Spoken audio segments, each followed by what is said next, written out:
C'est l'heure du dîner à Madrid, mais ce que ces jeunes préparent n'est pas pour eux. Ce groupe d'une vingtaine de volontaires livre de la nourriture 5 soirs par semaine à quelques 220 sans-abri. Parmi les donateurs de nourriture, des entreprises privées, des institutions ou encore des centres médicaux.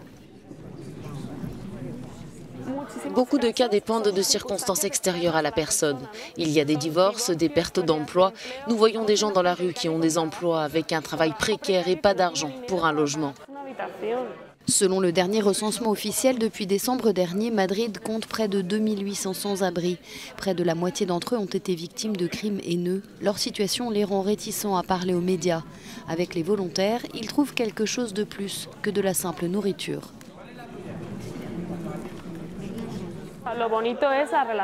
Ce qui est beau, c'est la relation, le fait d'être ensemble et de nous accompagner le plus possible.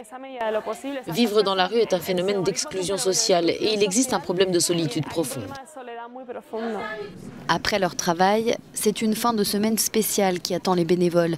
Des centaines de personnes ont adhéré à The Work Big Sleep Out, qui se tient en parallèle dans différentes parties du monde. Une nuit hors de chez soi, dans la rue, pour tenter de lever 45 millions d'euros et mettre fin à une situation désespérée dont certains ont réussi à se sortir.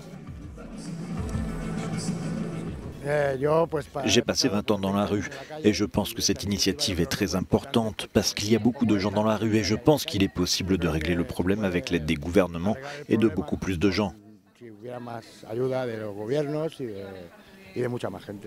5 degrés dehors, mais ils sont nombreux à avoir choisi de passer la nuit hors de chez eux. C'est la première fois que Madrid se joint à cette initiative qui a lieu dans 50 autres villes dont New York, Londres et Édimbourg. Dans cette atmosphère festive, les participants savent aussi qu'ils contribuent à sensibiliser les gens à une question qui touche beaucoup de personnes.